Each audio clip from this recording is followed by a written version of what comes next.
Listen, fellas, we need to talk about Obi-Wan, right? Great show, terrible, absolutely horrendous writing. And I love Star Wars. I'm one of those people that can't get over Revenge of the Sith. It's one of the greatest films ever made. But the issue with the show is they're taking things in a wrong direction, and it's flowed. It's flowed across the years since the show became in development, right? Its first writer wanted to do something between the prequels. And now we're sitting here watching this strange show drag out with characters that most people kind of don't even care. So what happened? Well, first things first. Let's get rid of this beard, shall we? Much better, don't you think? Now, the impetus for this video first arose following last week's episode, Part 5, which I will admit was pretty spectacular in all forms, right? I mean, aside from certain aspects that we will get to later in the video. But the point is that as much as this show tries to convey a story, the less it actually makes sense in the grand scheme of things, right? Typical TV shows that we know and love have multiple characters with multiple narratives, storylines, all twisting. I mean, look at Game of Thrones. I know, not the best to be talking about a show that kind of had one of the worst endings and worst written endings in TV history.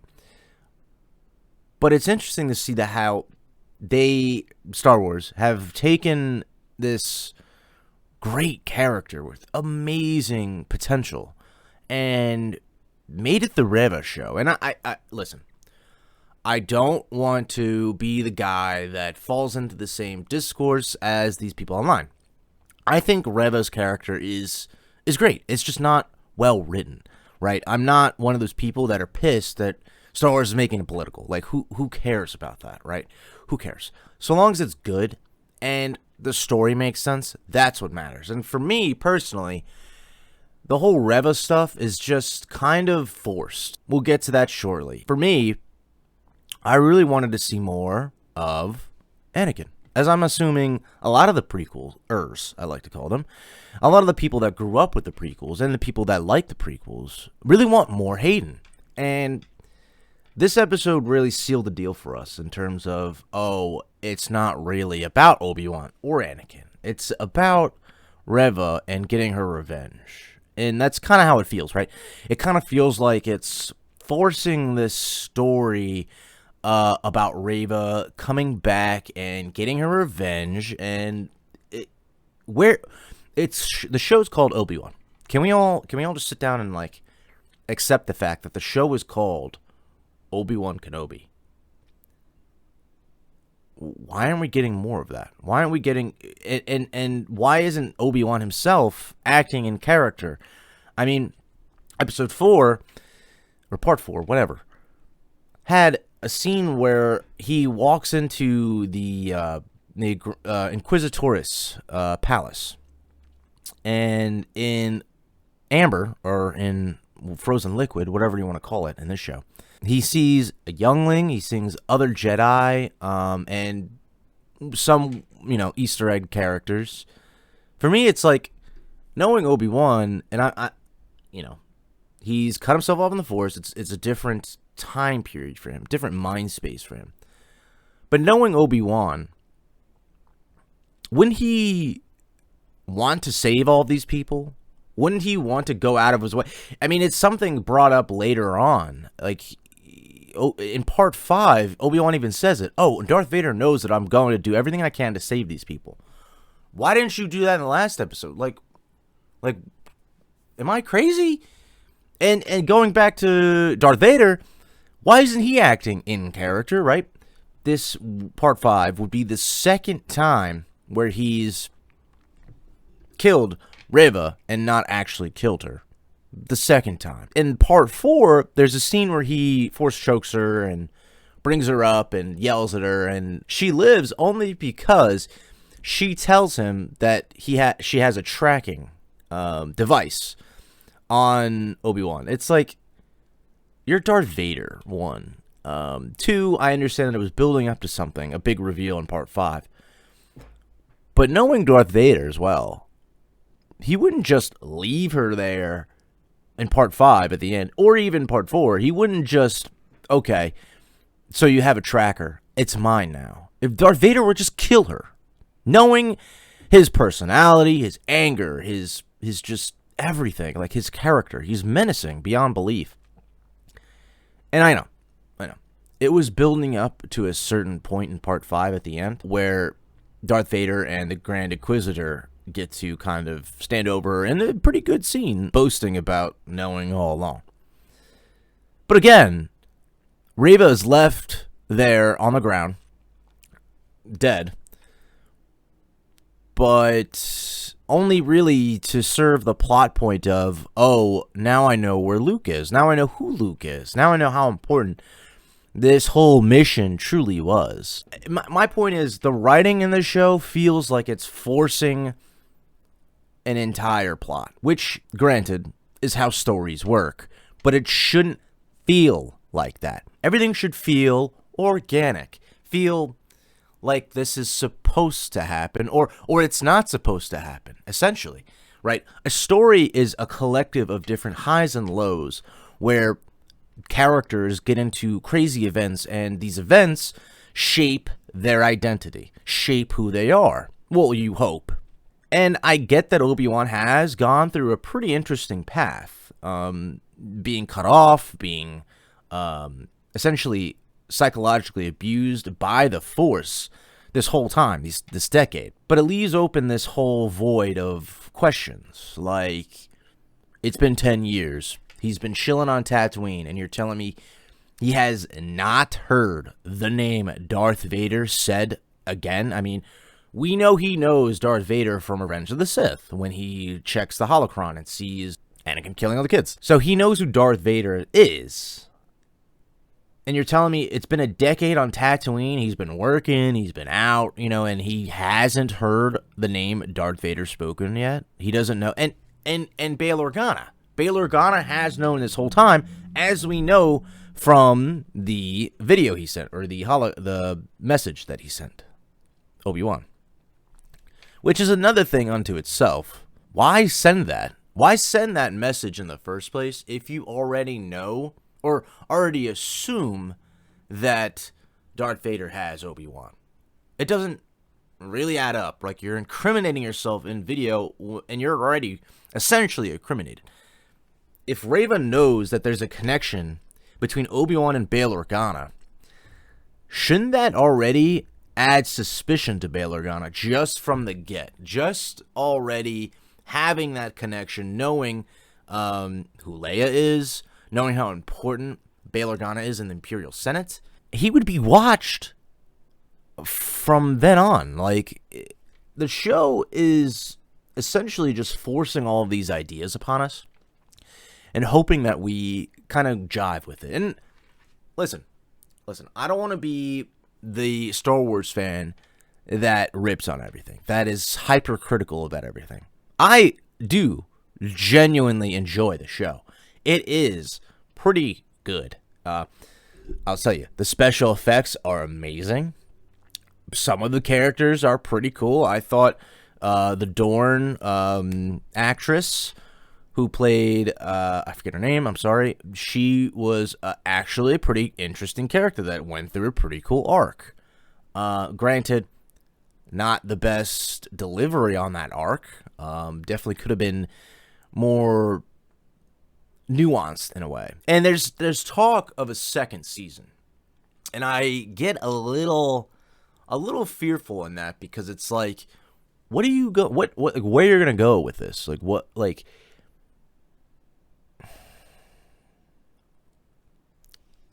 let's stop and slow down. Following the episode on Part 5, I was like, Oh man, Hayden, that was so sick. Now, granted, I know a lot of people are saying that he looked old, and I can look past that. He did look old. Obi-Wan definitely looked better with the de-aging and stuff, but I can look past that. That's fine for me. The issue for me is, why haven't we had this already? Why hasn't this been building from the start? Why didn't you start off with something with Hayden, or have an entire episode dedicated to their past exploits that led to this moment? I mean, the whole show is called Obi-Wan. Why can't we have more Obi-Wan and Anakin? Why can't it be this crux, this we have with the light, with Obi-Wan, and trying to find his purpose, trying to find his reasoning behind why he needs to leave Tatooine, why he needs the Force back, blah, blah. And then we have the juxtaposition of Darth Vader, who's this evil, diabolical, menacing, cruel emperor,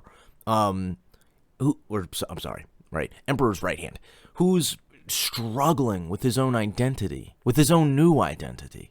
We have these two amazing plot points, amazing character development that we could work with, yet we throw it all away for a new character that we don't really even get much out of, essentially. And we could have all essentially called it. A lot of people kind of already called it. I mean, kind of easy to read, if you ask me. The other thing is, too, we have awesome parallel stories. For instance, Fallen Order. Why isn't there a single reference to any of it? Why isn't there a single mention of him?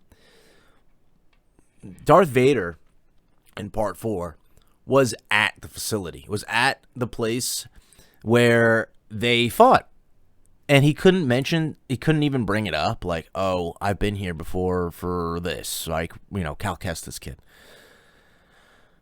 Don't make me come here again, right? Like anything. Or even Cal himself. Why couldn't we get a little sneak peek at Cal? How's he doing? Can we know? Come on. I would like that cross-referencing, that cross-pollination of ideas. I really want to see gaming stuff get brought back into the fold. I know we had the robot shown in Book of Boba Fett, right? We had BD-1 in Book of Boba Fett, which is cool. But it's just not enough. It's just like Obi-Wan. It's just, I hate saying this because I sound like, an angry little Star Wars fan. But it's just not enough. And I'm not alone here.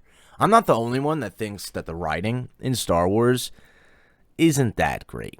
In an article published on June 8th, Paul Tapsey of Forbes writes, so far, there's nothing like explicitly bad about Obi-Wan Kenobi as a series. Maybe just a few weird editing decisions, but 4 episodes into a 6-episode run, there's just nothing terribly compelling about it either. This was his review of episode 4, which I will admit, I don't like reviewing specific episodes like this. IGN does it, other places do it. I think Paul Tassi does a really great job of narrowing down and hitting the pulse exactly on where us nerds really understand gaming, understand entertainment, and I think he kind of gets it, right? I go on, right?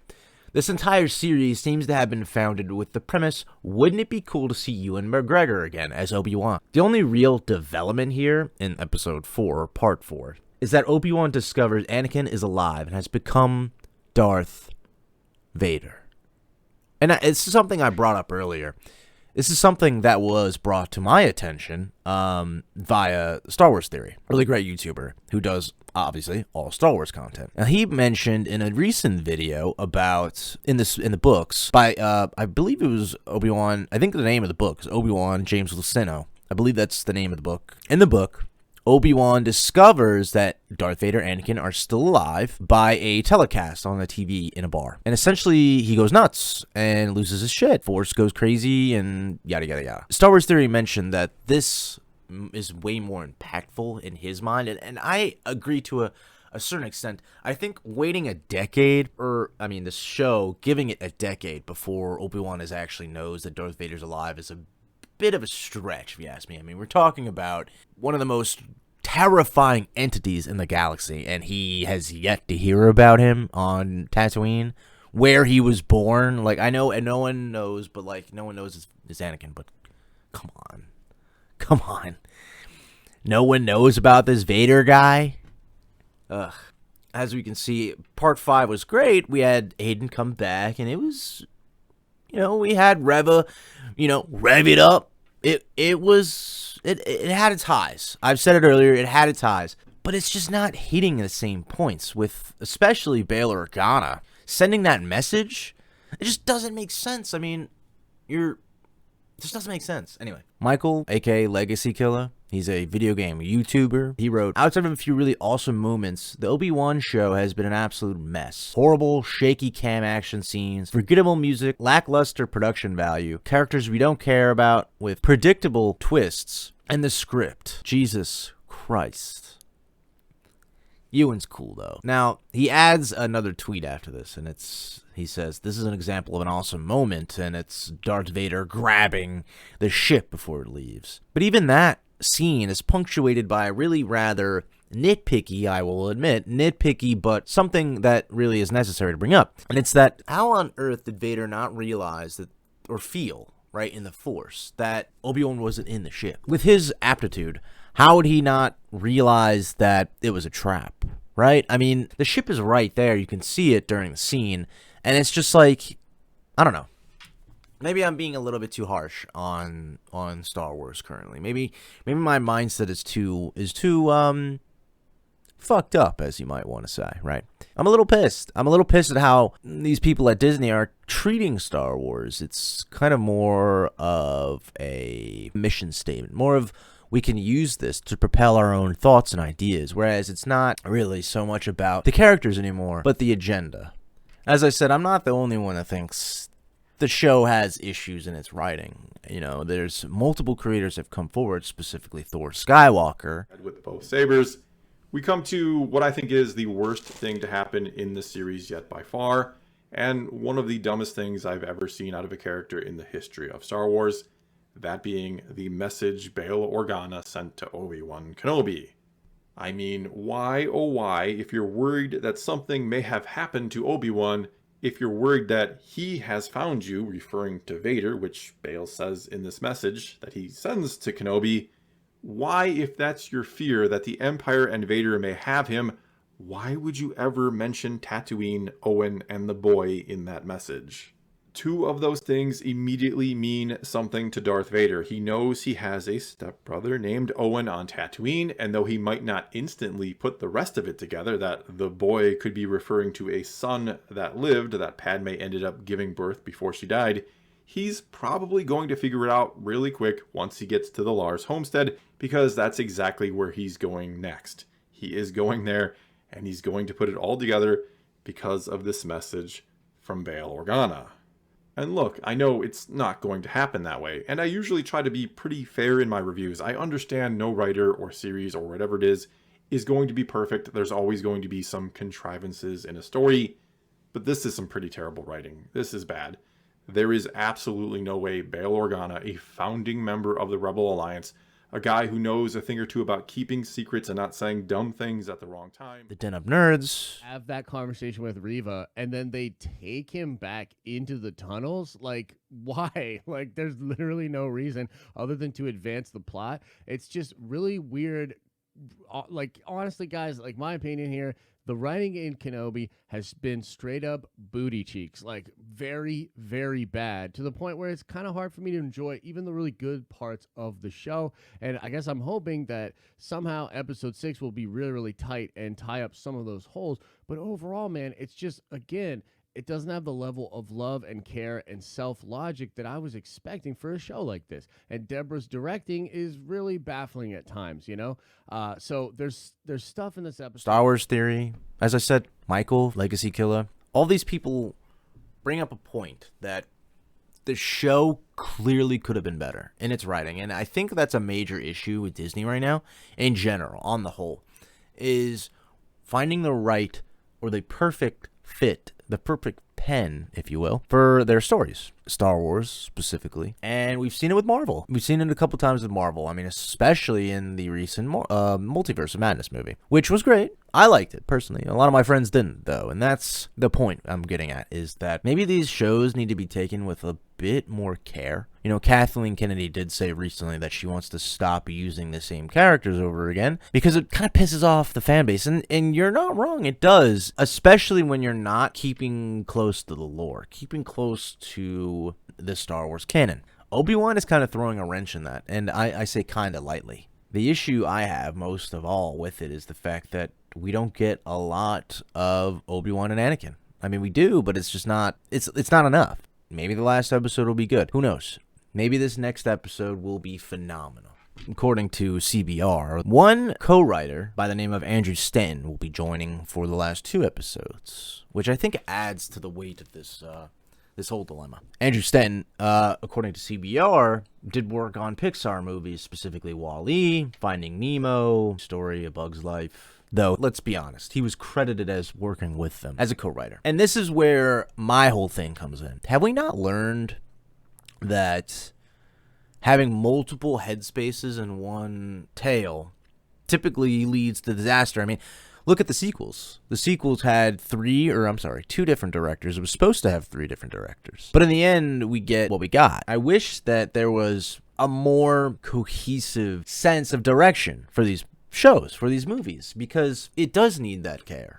You know, you're not supposed to be all over the fans. You're not supposed to be all about the fans. There should be a bit of, you know, directorial discourse in there. But at the end of the day, your product is being delivered to the fans for the most part. And I know that the investors matter more, but most of these investors rely upon the, you know, acceptance of the fans. I wouldn't be sitting here filming this, editing a video, and taking the time out of my day to do all of this if I didn't really love the story of Star Wars. And I think that's where a lot of us can all come together in that aspect and realize that we're saying these things because we give a shit. Like, we wouldn't be pissed off and annoyed if we didn't love these characters. And I think that's the things that Star Wars, that Disney kind of misses. They think we're being hypercritical when we're just being hyper-loving. But I guess we'll see. I guess we shall see with this next episode. It's supposed to be part 6, airing on Wednesday. You know, I'm going to be honest with you guys. I'm far more hyped for Westworld. And that should say something. You know, I understand that we're going to get Tatooine again. Luke's going to be in it. Reva's going to find him. Who knows what's going to happen, really. Darth Vader and him are going to fight. I'm hoping that we get more flashbacks. Anyways, I'll let you guys get back to it. And I appreciate you watching. If you liked it, please like it. If you didn't, tell me to go fuck myself. Whatever you prefer. You know, I did all of this because I really want to see Star Wars exceed its potential. And I know there's a fuck ton of potential. So, Disney, if you ever see this, for God's sakes, I hope they don't. But if you do, and you do end up making a season 2, please do me a favor. Get more fans behind the creation. Get more fans of Star Wars in the writer's seat. Get more people who actually care for the story and want to see it grow and expand more and see it do the things that it's supposed to do as opposed to things that you want it to do. Does that make sense? Yeah. Anyway, I'll let you guys go. If you liked the video, like it. If you didn't, tell me to go fuck myself. Anyways, hey, love you guys. And always, don't drown out there, all right? May the Force be with you. Let's see what happens on this Wednesday, all right? Signing out. No, that's dumb. I'm not saying that. Jesus Christ. Why did I say that?